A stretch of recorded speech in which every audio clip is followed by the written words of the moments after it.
ni. Apa saya? Apa saya buat? Saya terbantu. Saya tak nak baca ya. Apa? Aku mati pun tak. Apa kau ada?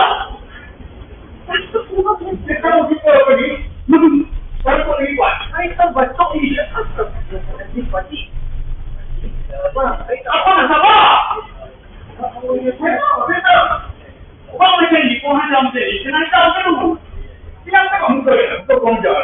Ya Allah, pasti tak tahu sama saya dia. Buku dia apa?